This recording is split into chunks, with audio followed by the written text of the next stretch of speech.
I never imagined moving into Pine Grove Estates would lead to an all-out battle of wills with the most infamous homeowners association president in the county.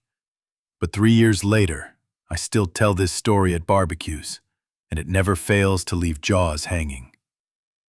It started the day I bought my dream home, a beautiful corner lot shaded by towering oak trees, with enough yard for my kids to roam. The property was perfect. The only blemish was the HOA, led by Karen Whitfield. I'd heard stories, of course, but dismissed them as overblown gossip. Little did I know, those warnings were glaring red flags. Within the first month, I received 5 violation notices. 5. One claimed my garbage bins were visible from the street for 37 minutes after collection.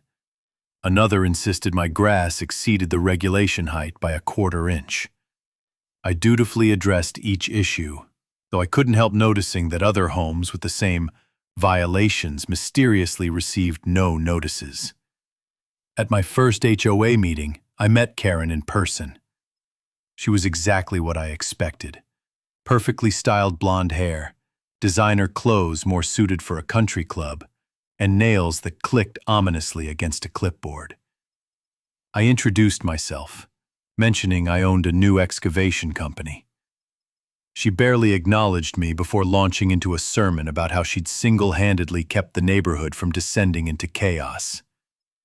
The real trouble started when I submitted plans to build a small backyard workshop for my woodworking projects. I followed the bylaws to the letter, submitted professional architectural plans, detailed landscaping proposals, and waited for the required approval. The bylaws allowed 14 business days for a response. 3 weeks passed without a word. When I emailed a follow-up, Karen's curt reply arrived. Your request has been denied due to aesthetic concerns. The board has determined your proposed structure would negatively impact neighborhood property values. I asked for the specific bylaw I'd violated. Silence. I requested meeting minutes where the decision was made. More silence. That weekend, while tending to my yard, Karen's SUV screeched to a stop at my curb. She stormed up my driveway, clutching a folder like it contained nuclear codes. I've noticed you measuring your yard, she announced loudly enough for the neighbors to hear. Be warned. Any construction without HOA approval will result in immediate $500 a day fines. I calmly explained I was doing basic yard work. She narrowed her eyes, clearly unconvinced, then stomped away. What she didn't know was I had already submitted an appeal to the full HOA board, bypassing her per Section 5.3 of the bylaws.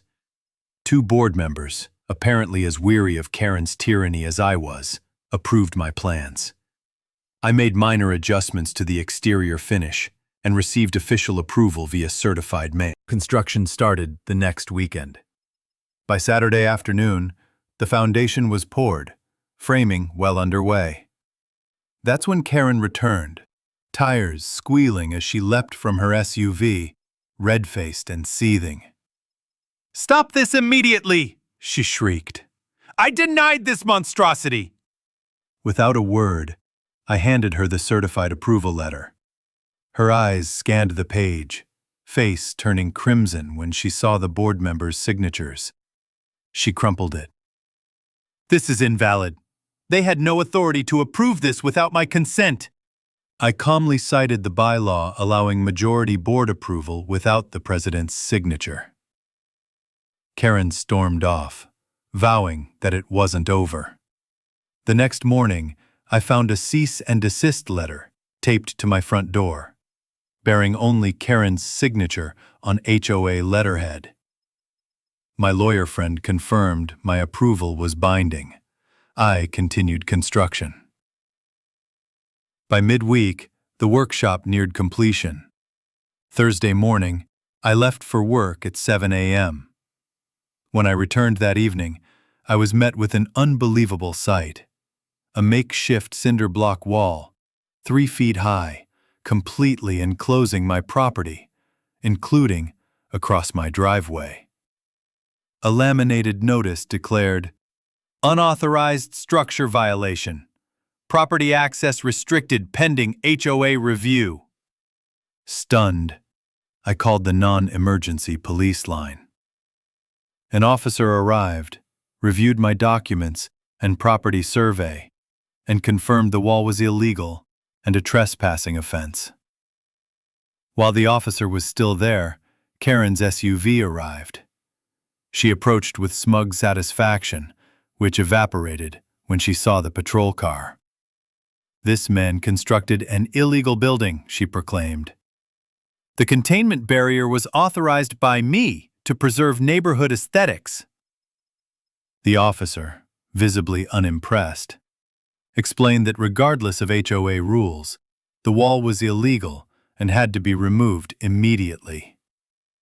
Karen whipped out a binder of highlighted bylaws, none of which supported her action.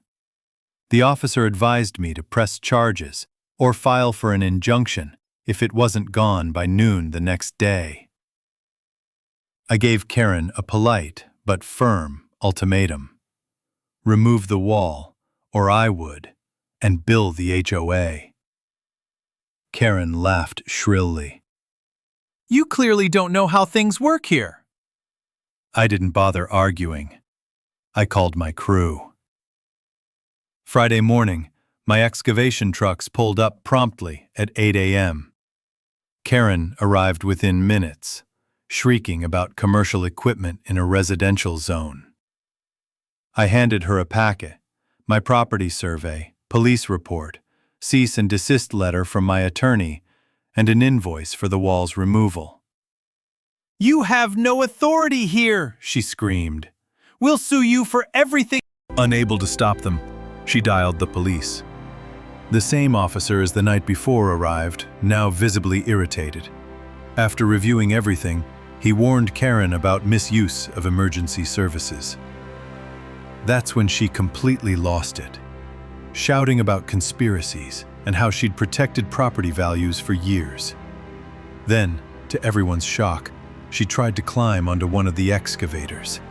My operator immediately shut it down as we rushed over to pull her off. By noon, the wall was gone, debris loaded onto trucks, and my property restored. My workshop stood proudly in the backyard. 3 days later, I received a certified letter, not from Karen, but the HOA's attorney. It announced Karen's immediate removal as HOA president, citing unauthorized actions and legal liabilities.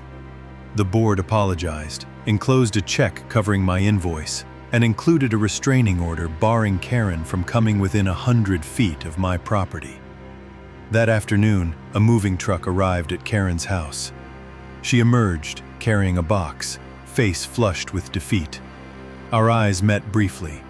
In that moment, I saw the flicker of recognition. Actions have consequences. She vanished inside, slamming the door behind her. The neighborhood, finally, was at peace.